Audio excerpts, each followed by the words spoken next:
What's up, guys? M. Jones back in the house again for another in-theater review. Tonight, Mason and I are going to talk about The Wolf of Wall Street that we saw on New Year's Eve last night. And by the way, Happy New Year. Okay. Happy New Year, Happy New Year, everybody. And thank you so much for everyone that has subscribed and watched and viewed. I appreciate it.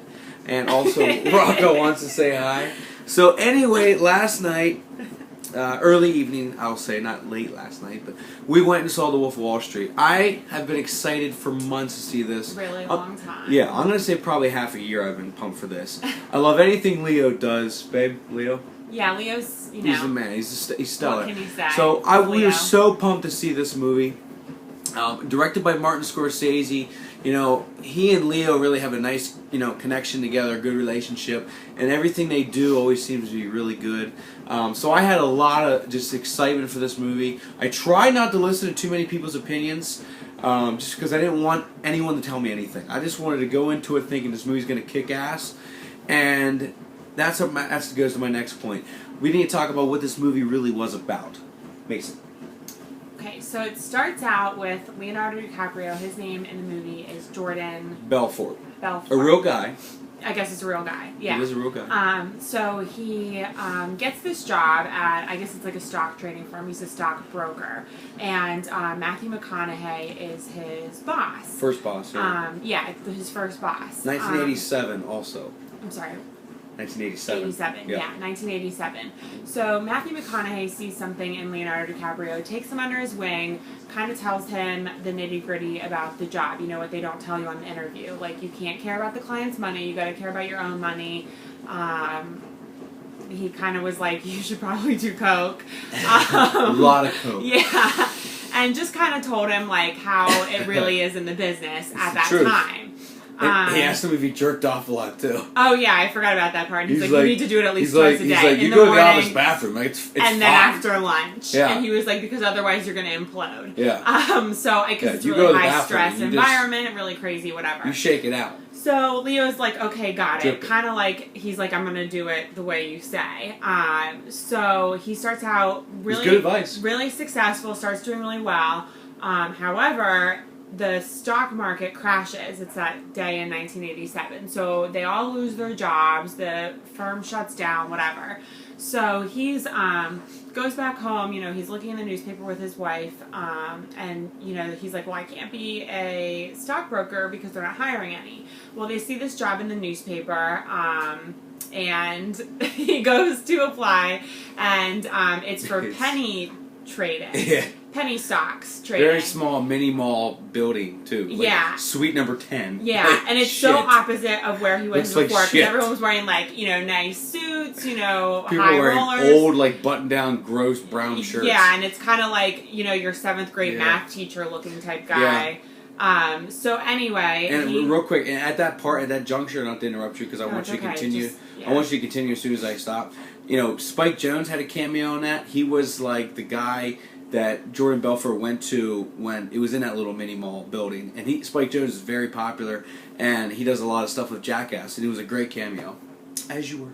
So he starts with this penny trading, and everyone is amazed by how good he can sell over the phone. They're selling to more blue collar type guys because the wealthy wouldn't buy these penny stocks. Smart. Because not that they're not smart, but they don't have the knowledge in that to know what's smart with trading stocks.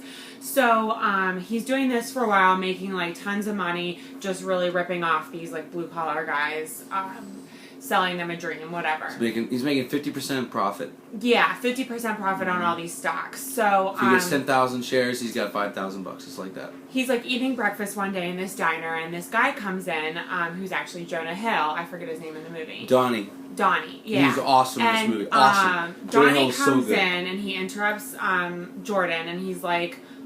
you live in my apartment building, and he just starts making small talk, and then he's like, what do you do for a living? Because I see that you drive this really fancy car, and I'm just kind of trying to figure out, how you're successful, but you live in my building, and whatever. So they get to talking, and he says he's a stockbroker, and he's like, well, how much money do you make a month? And Jordan says, "Well, I made 70,000 last month." He's like, And- last month? Yeah, I'm like, oh, that must He's be like, nice, especially you back showed in me a pay stub. 1987. And then he's like, you showed me a pay, and this was in the previews or clips. Oh, from when interviews. Jonah Hill was selling like children's furniture or something like that. Yeah, and he's also married to his cousin. He was married to his strange. cousin. Yeah, like, super weird. But he was funny about it, like Yeah. really funny about it. Yeah. And it didn't seem weird after he explained it in a humorous way. It's like it's still weird, but it wasn't. Yeah. So anyway, he quits his job because he finds out how much money he actually makes via pay stub, from Belfort's.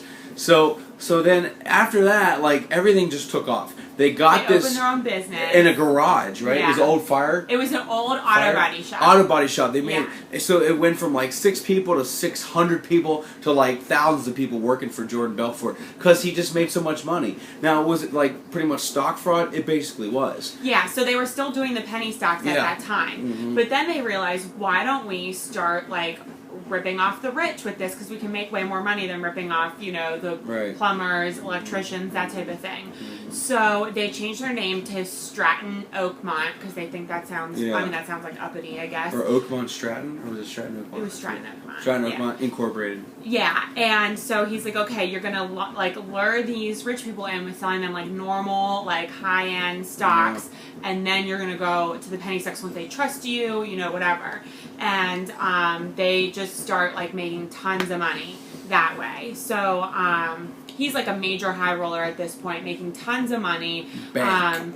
He's like banging all these like hookers. Mhm. Meets this like beautiful woman Named Naomi. Naomi. Played by Margot Robbie. Never even heard of her. She's until very pretty, though. Very, very attractive. Yeah. Blonde. Never even heard of her till last night. So I think she had a great part too. She played like an Italian, like mutt type person. She was awesome in the movie. I really liked her character. Yeah. And he was also married before this and cheated on her. So he's to like meet fooling this around girl, Naomi. Yeah. With Naomi / like tons of hookers in the area. Mhm. Wife finds out, Tons of drugs. divorces. He doesn't care. He's like a He's powered by hungry. money. He's powered by Yeah. money, and everything else is details. So like the next day, he has Naomi move into his apartment. Yeah. They end up getting married, but Yeah. he's still like doing tons and tons and tons of drugs, Yeah. and like doing strippers and it's Yeah. not strippers, actually Yeah. hookers, Yeah. like all the time. So Right. his lifestyle's really insane, like crazy. Yeah. So then, basically, just to finish up the whole Yeah.